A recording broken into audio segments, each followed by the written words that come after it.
What's happening, guys? Welcome to RGH Tech TV. This is Asus Max Pro M1 and I've been using this device for more than 2 months now. And today in this video, let's see 7 pros and 7 cons, or things which I liked and things which I did not like, which are completely based on my usage experience. Now, these pros and cons will include all the details, guys, be it performance, battery life, design and build, cameras, display, and even some minute things. So make sure to watch this video till then, and also make sure to give this video a thumbs up. And also, guys, complete list of specification and buying links are given in the description box below. Kindly check them out as well. All right, guys, now the first thing which I liked about this Asus Max Pro M1 is a price to performance ratio. Now it's available at 11K, 13K and 15K, and for that price you're getting Snapdragon 636 processor and Adreno 509 GPU, which is, I believe, best combination as of now, as on date, under 15K. Now apart from Asus Max Pro M1, the only device which has Snapdragon 636 is Redmi Note 5 Pro. Now this processor, guys, is a 14 nanometer processor, and performance shouldn't be a question on this one. Be it day-to-day usage or be it low-end gaming, mid-range gaming, high-end gaming, everything should be handled well. It can play all the high-end games you throw at it pretty smoothly without any issues. So guys, this combination of Snapdragon 636 and Adreno 509, which is available at an affordable price, puts Asus Max Pro M1 in a very sweet spot. Next is, guys, sound quality. Now under 15K, it was, I believe, Mi A1 had very good sound quality, Redmi Note 5 Pro had very good sound quality, and following that, Asus Max Pro M1 is no exception. It also has pretty good sound quality. The bass levels are pretty good, frequencies are toned down, and the voice clarity is amazing, plus it's pretty loud. So in every department, guys, I like the sound quality. Even the speaker placement is pretty good on this one. For example, on Realme 1, the speaker is placed on the left bottom corner, which you will try and cover this one while playing games. On this one, it's placed on the right side, right bottom corner, as you can see. So right from speaker placement to the quality and headphone performance, sound quality was amazing on Asus Max Pro M1. Plus, it also comes with this Max box, which can be used as a phone stand or a phone holder, and it also boosts the sound quality to a certain extent, which is the main reason why they have given this one. And it definitely boosts the sound to a certain extent. So definitely try and use this one as well. And I'll give you a sample a little bit later, guys. But before that, let's see some more pros. Next is portrait mode, guys. Now the portrait mode under 15K, again, following Mi A1 and Redmi Note 5 Pro, it has very good edge detection. Algorithm works perfectly fine.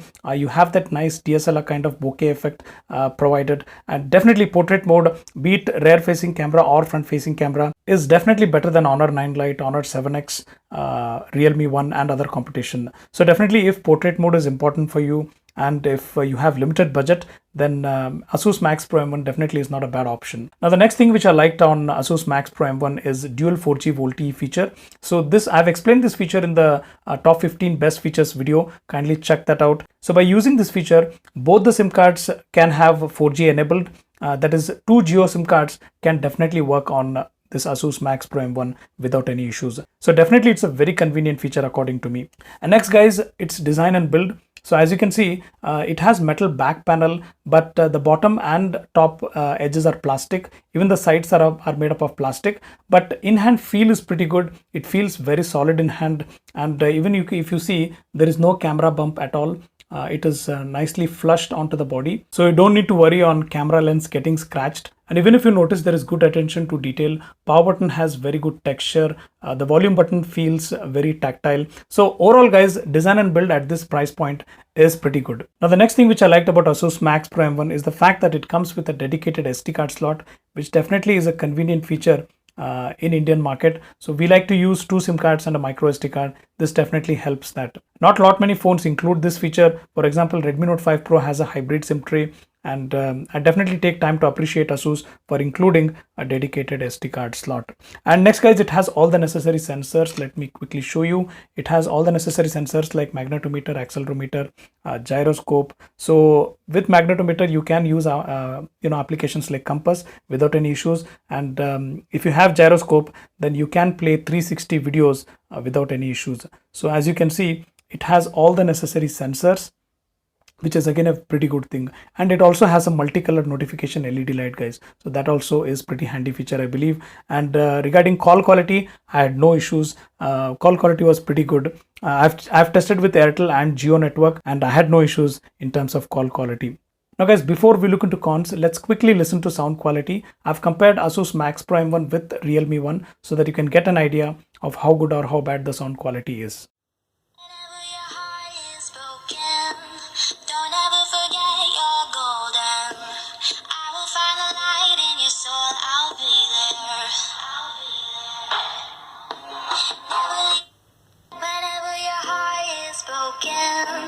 Don't ever forget you're golden.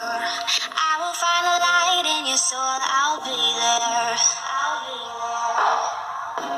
Never leaving you in the darkness, even when you're out of focus. I will be the light in your life, leaving you in the darkness, even when you're out of focus. I will be the light in your life. You'll see. You'll see.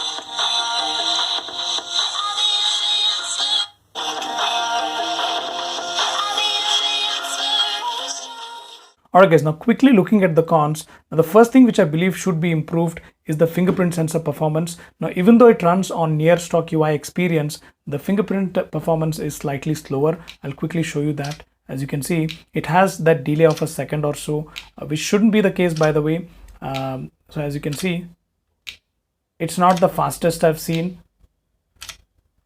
And not only that, but even this has face unlock, and that also needs improvement according to me. So as you can see, it has again a delay of a second or so. Sometimes it detects, sometimes it doesn't. It's secure, but it definitely needs some improvement on the face unlock front as well. So definitely I believe this can be fixed and should be fixed through software update as soon as possible. Now the next con, guys, it has a decent display, not the best I've seen, but there are certain things to be improved. For example, the display is slightly warmer. So I'll quickly show you. Let me compare it against Redmi Note 5 Pro so that you can get an idea. As you can see, it's slightly on the warmer side. Not a lot many people actually like it. You have an option to change the color temperature. So exactly, if you go to screen color under display settings, you can change the color temperature. So you can make it cool or warmer, but still I believe it's on the warmer side. This should be improved through OTA update. This can be improved and should be improved through OTA update. And next con is in the display itself. It doesn't get that dimmer actually. So if I have to exactly compare again with the Redmi Note 5 Pro, you can see that it doesn't get that dimmer. So as you can see, the amount of dimness which Redmi Note 5 Pro can get is just amazing. This might affect if you have a habit of reading, in low light or at night. So definitely this, I don't know if this can be improved through software update or not. I felt it necessary to be mentioned. Even with Realme 1 also can get pretty dim in indoors. As you can see, it can get pretty bright, no issues on that one, but it's not as dim as Redmi Note 5 Pro or Realme 1. So this is one thing to consider. And next is viewing angles, guys. Viewing angles are not the best I've seen. For example, as you can see at extreme angles, you will notice some distortion in the colors. So as you can see, let me show it in a wide display. So as you can see, viewing angles on Redmi Note 5 Pro are much better. So at extreme angles, you can notice some discoloration happening. But apart from that, everything else is pretty good. It comes with that 5.99 inch Full HD Plus panel. It's a decent display, guys, but there are certain things I believe should be improved. Next, guys, it's battery life. Now I did get 6+ hours to 7+ hours of screen on time. Now it's not the best I've seen, considering the fact that it has 5000 mAh capacity, it runs on stock Android, and it has that Snapdragon 636, which is a 14 nanometer processor, which should help in giving better battery life. So it's not the best I've seen. For example, even Redmi Note 5 Pro has that Snapdragon 636, and it can easily last me for like 1.5 to 2 days, whereas this is good for 1 day or little over a day. It has the potential, guys. It has the hardware, the required hardware, just that it needs a little bit of optimization.